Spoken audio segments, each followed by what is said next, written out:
The smugness of having a secret. She was home by 9:30.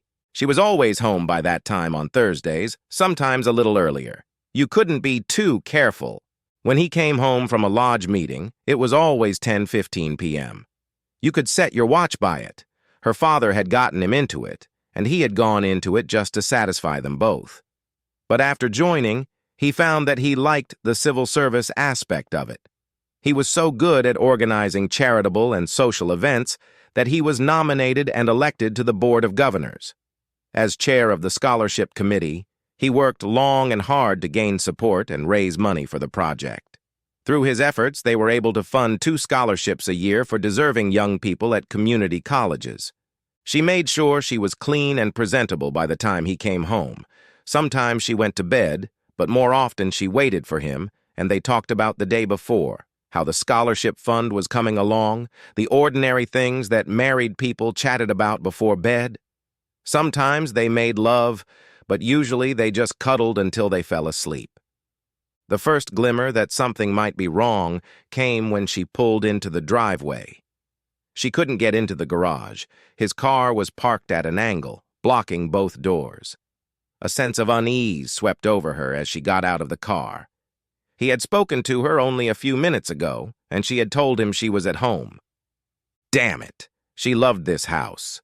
A firm believer in the idea that it was better to live in an apartment, she had let him talk her into this house when her lease was up.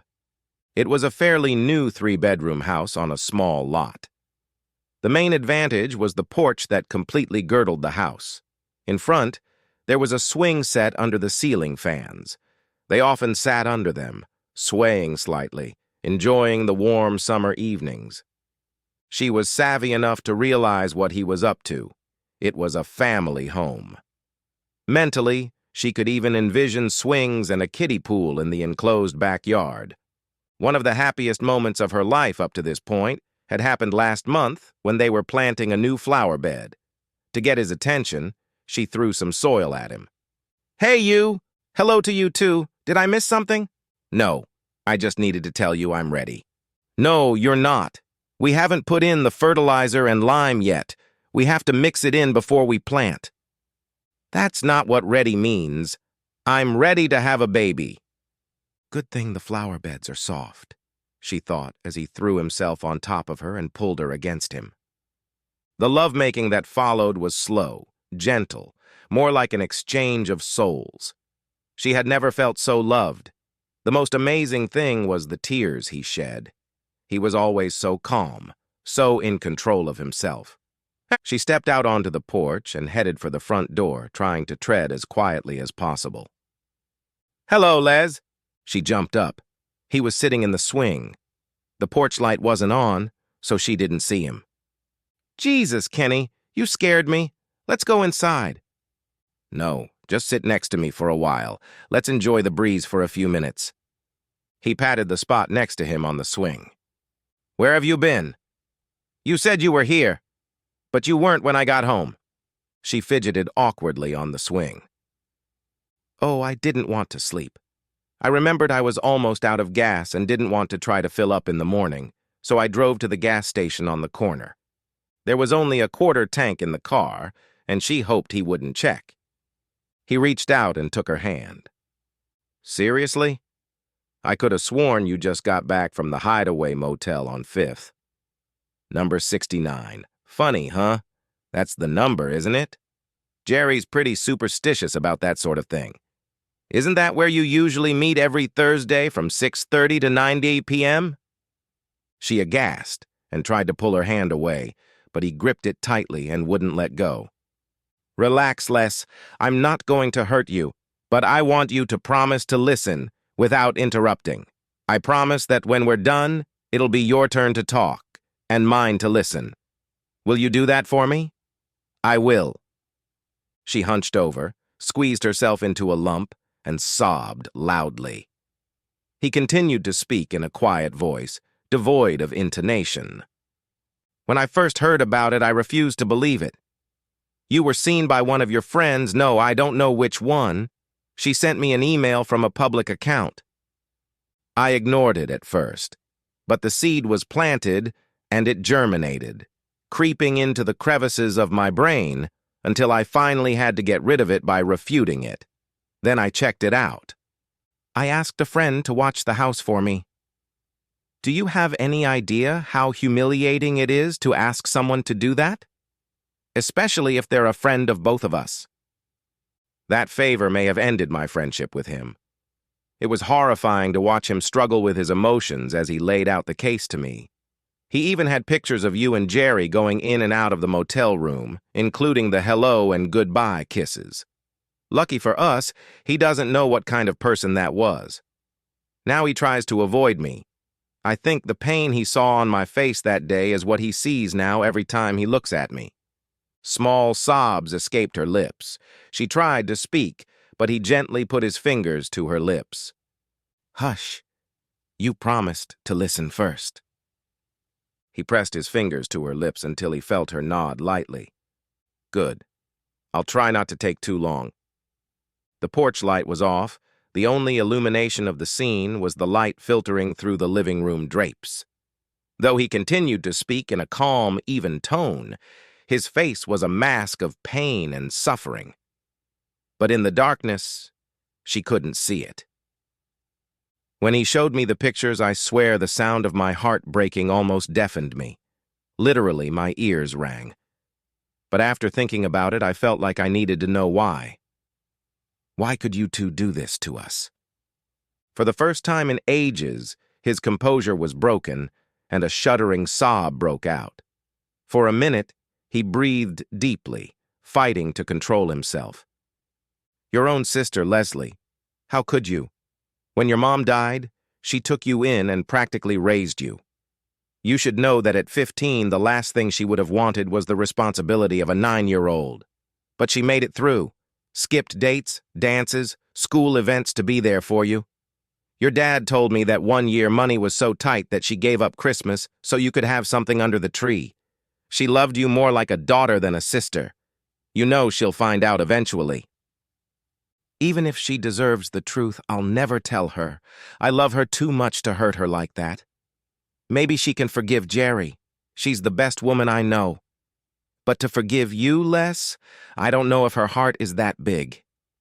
Tears rolled down her cheeks, gaining speed and volume as she realized for the first time the consequences of her actions.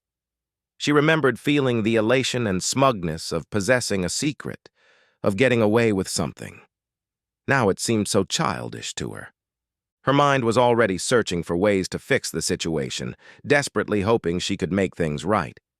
How could she have been so stupid? But deep down she knew that he loved her so much that he would forgive her anything. It was her anchor, her rationalization that even if she got caught, he would never leave her. For the first time, doubt crept into her soul. I should have known, Les. Why? It was consuming me. That's why I bugged your purse. Remember that cute little flashlight I bought for you? It was also a voice-activated voice recorder. It's amazing what you can find online these days. You know what struck me? There was no spark between you two. It was like, we're here, let's make love so we can go home to our families. One time he even called it a quick bite to tear off a piece, and you giggled and agreed. If it meant so little to both of you, why did you do it? Oddly enough, it gave me hope. If it meant so little, maybe it would be over soon. If it did, I would take my knowledge of your affair to my grave. I had a plan. I was going to change my habits, make it difficult for you to continue your meetings. I thought that if it meant so little and I made your meetings difficult, dropped enough hints to scare you, you two would just give up. I even removed the tape recorder from your purse. But then I did something stupid. I listened to it. You want to know why I cried when you said you were ready to have our baby? Exactly because of that. And to me it meant that your affair had run out of steam. He stopped and was quiet for a moment. He took her hand and shook it a little, shushing her when she tried to say something and reminding her that she'd get her chance later. After a while, he started again. Then I listened to the damn tape. It was your undoing, Les. I heard you tell him it was the last time. When he said, forever, I swear I heard angels, but they were demons gnashing their teeth in glee. "If you don't remember your answer, I still have the tape." He pressed a button on the tape, and she heard her world crumble at her own words. "Of course you don't, Jerry. Exactly enough to get me pregnant. I love him, and I want to make sure it's his baby. 2 weeks after the doctor confirms I'm pregnant, you'll be back in the saddle. We may have to see each other more often. All my girlfriends say pregnancy is a constant turn-on. Just be glad Kenny will be around to take over." Even in the darkness, Kenny noticed how pale her face had gone. Her rapid, shallow breathing indicated the onset of hyperventilation. He waited for her breathing to return to normal. "You have no idea what was going through my head, Les. Horrible things. Things so vicious and vile that I'm ashamed they came into my head. I was going to destroy you. Maybe kill Jerry. A slow, miserable, agonizing death. Finally, I calmed down and thought things through rationally. For the last 2 weeks, I'd been thinking about what to do. It took me a while, but I came up with the perfect revenge. I bet you're dying to know, aren't you, Les?" She was terrified. "Well, honey, here it is. It was so easy. I don't know why it didn't occur to me sooner. You won't be able to love me anymore. It'll never be Kenny and Les again. From now on, it's just Kenny, just Leslie. We're no longer one. We'll never have children. The 2 girls I wanted because I thought there should be more girls like you in the world will never happen. A little boy with your grace and my height? There never will be. We will never go to Lamaze class together, childbirth preparation techniques. I will never rub lotion on your tummy to reduce stretch marks. I will never hold your hand and cut the umbilical cord in the delivery room. Childhood illnesses, seeing you off to kindergarten, middle school, high school graduation, college, it will never happen. No talking about the birds and the bees, no celebrating sports victories and consoling them when they lose, no driving lessons, no loss of sleep when they first start dating, no grandchildren. When your hands shake so badly you can't cut your golden anniversary cake, I won't help you hang on. You will never grieve for me and I for you when one of us is finally gone. This house we both love so much? I turned down an offer to buy it. We'll never own it together. It will never hold the memories of us." Finally, tears came to his eyes. "You killed us, Les, as surely as if you'd put a gun to our heads and pulled the trigger. I've thought about it a lot. I'm tired of thinking, tired of crying, tired of feeling lost and alone. There must be a good woman looking for a guy whose only talent is to love her to the end, knowing that his love and trust will never be betrayed. Not next week, not next month, but soon, Les. Soon I'll start looking. She has to be here somewhere." He let go of her hand and stood up, absent-mindedly shaking off his pants. "I'm leaving now, Les. I've already taken what I wanted. It was very little. I wanted nothing to remind me of you. I didn't take any pictures of you or us together.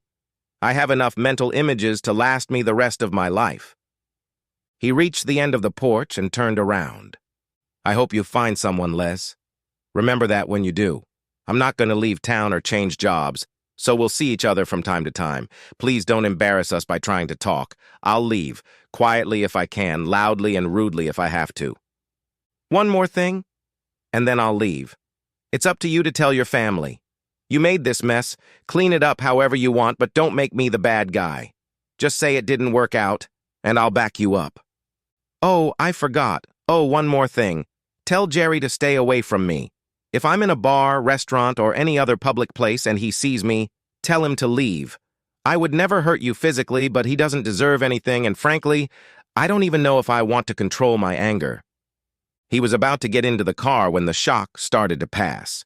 Running up to him, she grabbed his arm. "Wait, please wait. Please wait. You said I could talk when you were done. Please sit back down.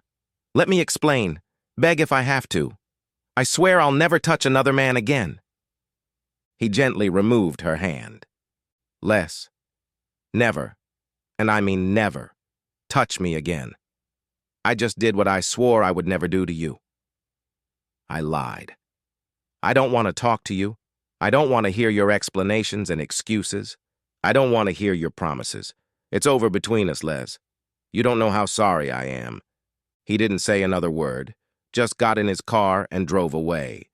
She sat on the steps and cried uncontrollably as he drove away. The end.